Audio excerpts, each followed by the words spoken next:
I'm Jen. I'm the creator of Honestly Modern, which is an online space all about eco-friendly living for modern families.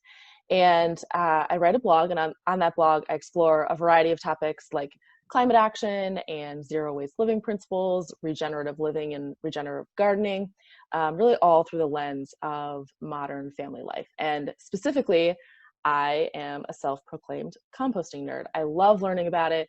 Love all the benefits, love sharing it with everyone else, and really enjoy hearing about other people that are doing it too. So today we have Jess of Thoughtfully Sustainable, and she is going to tell us a little bit more about composting. To give you guys a quick intro, Jess is a former high school chemistry teacher, so she knows a thing or two about the science of decomposition. Every Sunday, she shares a sustainability science Sunday lesson on her Instagram account, which I definitely recommend you go check out. And in those lessons, she gives parents and teachers a whole bunch of ideas about how to learn about the science behind sustainability and climate change in a way that's really fun and interesting for kids. So, Jess, is there anything you want to share about yourself or your background before we dive in? Well, first, Jen, thanks for having me. It's great to see you again. I'm also now stay-at-home mom of two. I live in the Harrisburg, Pennsylvania area, and my main focus of doing these Sustainability Science Sundays really was just to highlight how interconnected we are as humans with the rest of the natural world, and our role that we play with all the other organisms that we live around, to give my kids a better understanding of, how we fit in the role of the ecosystem that we live in, and then also hopefully being able to share that same love of nature that I grew up with my kids. That's awesome. Well, I know we've been trying to plan this chat for a long time, so Yeah. I'm glad we finally got it on the calendar. So yeah, why don't we start? It's still virtual, but that's okay. One of these days it's going to be in person. I know. All right. So can you start by telling us, what is composting? Sure. So composting really is just a fancy name for letting things rot the natural way that they're supposed to, using the environment and the oxygen in the water that's in the environment to help break down food scraps, and using the organisms that live in that environment to help break those food scraps down into their component chemical parts that can then be recycled back into the environment and used again. So basically, composting is really just a quintessential recycling system. Awesome. How does the process work? I mean, I know there are a lot of bacteria, fungi, bugs, worms. There's lots of life in the soil. But Yeah. Can you tell us a little bit about the ecosystem in the soil and what's happening that we can't see? Yeah, sure. So when you have those food scraps that you put outside and you put in your compost bucket, in that bucket or in that bin, you're going to have some soil there to begin with. And in that soil, it's teeming with life, even though we may only be able to see the big guys, or what biologists would call the macroorganisms. There's all kinds of life in that soil. The first ones to attack or start breaking down your food scraps are those macroorganisms, or your big living organisms like your worms and some of your other insects. And they'll start to digest that food and break it down.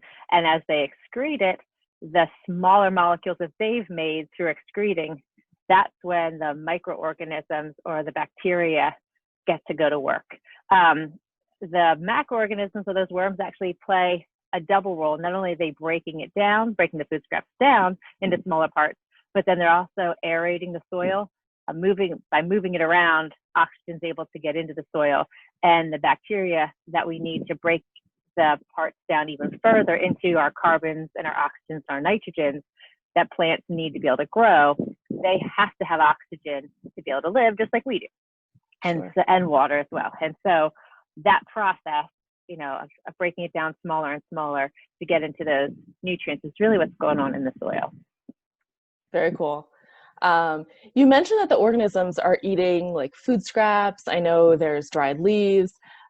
Chemically speaking, what's essential to create compost? Sure. So you hear a lot of times, and if you Google composting, the first thing they talk about is your green and brown balance, which if you're not sure what greens and browns are, that can already be like I don't know what I'm doing already. And so when we talk about our greens, think about things that are just been fresh, that still have water in them. Your actual food scraps, your lawn clippings that are still fresh and green. And that's a big source of carbon, because carbon's in all living things, but that's also where the nitrogen is too. Okay. And so nitrogen is one element that you've got to have in your compost.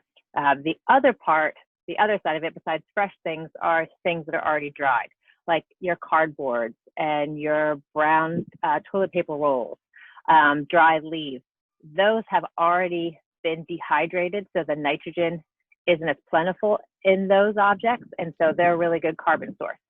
And so a balance between your greens and browns, or your nitrogen heavy and your carbon heavy items that you're putting in the compost, is really what you need to be able to balance out the organisms that are going to inhabit that compost and keep it from giving off odors. Because the minute you've got an odor, you know your balance is off. Okay. So stinky compost.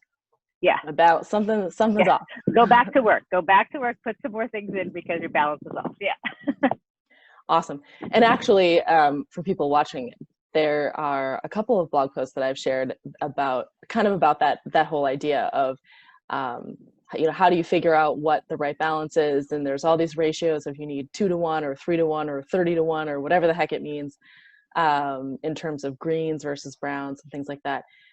And one of the things that I had done some research on, you can tell me if I'm right, is really the smell will tell you. Like, there's no precise ratio of exact volumes. And I think some of it has to do with the fact that, certain browns have more carbon than others, or certain greens have more nitrogen than others. So to have this idea that there's like a specific or sort of magic ratio of volume of whatever greens you're using and whatever browns you're using, like, that just, I don't know, the science didn't really make sense. Like, doesn't really make sense, right? Like, right. It's going to depend on what those browns and greens are in terms of how much of one you need or the other. So, so anyways, yeah, there's some, I think I've done a little bit of research on that. So that makes sense.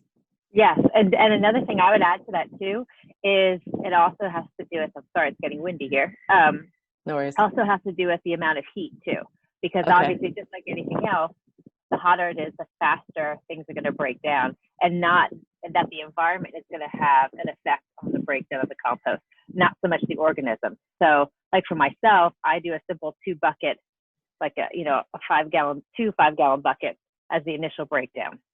And then from there, I put it in a big pile, just because we live right next to an orchard. So we have a whole lot of animals that come through here. And so in an effort to keep animals away from it, I started in buckets.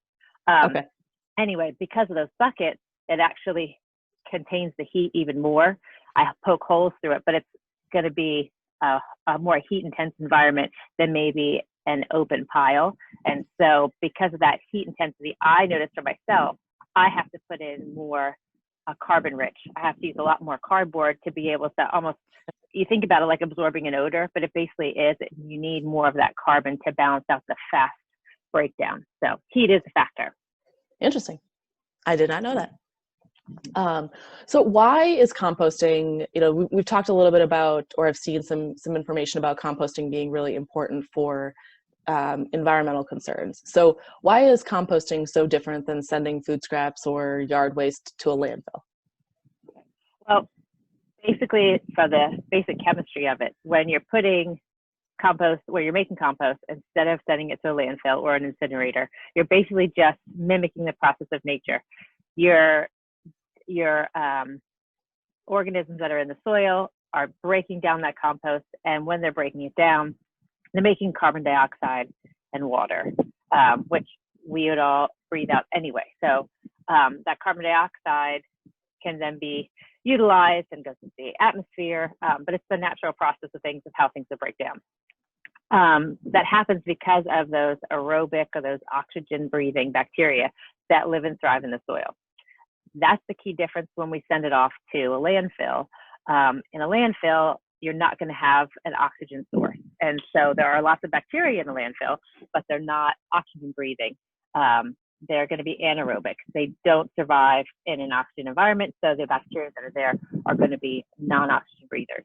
And when those break the compost down, first, or the food scraps down and your waste down, it can be a little bit slower process. And when it does finally happen, what's made instead of your carbon dioxide and water is a methane gas. Okay. And a methane gas is a much more potent greenhouse gas than carbon dioxide. And when I mean potent, it has the ability to hold on to heat and trap heat. Scientists are always debating how much. It has a lot to do with the concentration and all kinds of other factors. Basically about 25 to 30% better, it can hold on to heat. Okay. So that whole global warming thing, it's going to contribute to global warming more than carbon dioxide necessarily. Absolutely. Or like the carbon emissions that we hear about from vehicles and all that kind of stuff. Right. Yeah. Not to mention the transport of your garbage to the landfill, or if you have your garbage go to an incinerator, which here where I live, all of our stuff goes to an incinerator, then you have to talk about not only what's being emitted into the air, but then also water pollution factors. So yeah, if you can avoid it and just, break it down in your backyard, it's better for everybody and better for your soil. Right. Yeah, I was going to say better for the soil too, to feed the soil and put all those nutrients right back in, so that, like in our case, we're growing a garden, so we can use it to feed the new plants and ultimately eat it again, I guess, right? When it goes up in the plants, and then we cook those plants for our meals. So I don't think I have any other questions for you right now. So for those of you who are interested, I do have on the blog, I have a series called Bring Your Trash to Life. And Jess was actually featured on that series. It's a series where I feature a whole bunch of different families and how they compost at their houses. And one of the things that I think is really cool is all of the different ways that people compost. It's pretty amazing to me. Like, I had this one way that I do at my house, and I knew of a couple other ways. And as I've started to reach out to people and hear how other families are composting, I'm like, oh, I never thought about that. And so I'll include a link below in the description to Jess's feature on how they compost at their house. I know she mentioned they have a couple of boxes or buckets, and then move it to a pile so you guys can see what that looks like. She shared some pictures, and so that's really awesome too. So if you're looking for more resources, I've got on the blog, it's called Everything You Need to Know About Composting at Home. Tons of stuff, and Jess shares a ton of really cool information on her Instagram account. So I would highly recommend going and following along and checking out her Sunday sustainability lessons, which I think you just had your 1-year anniversary of doing those, right, Jess? We did. Yes, I did. It's kind of exciting. I can't believe I've been doing them for a year. It's crazy. So awesome. Well, thanks so much, Jess. If any of you guys have questions, leave them in the comments or reach out to us. And hopefully you guys learned something. Anything else, Jess, before we sign off? No, thanks for having me. And hopefully everyone, you've got to check out Jen's blog, because really we both have backyards. So we refer to using in our backyards to compost. But if you live in an apartment, or if you don't have access to a backyard, or because of your HOA, you're not allowed to do things like that in your backyard, please look at Jen's resource, because anyone can compost. And even if you have a backyard but you don't want to mess with it, there are even pickup services. You can get it curbside and have all the benefits of having compost without having to do it yourself. So Jen, you've created an awesome resource, and definitely anyone that's interested in looking at it or learning more, check it out. It really is great. Thanks so much. All right, we'll see you later. Have a good day. All right, bye.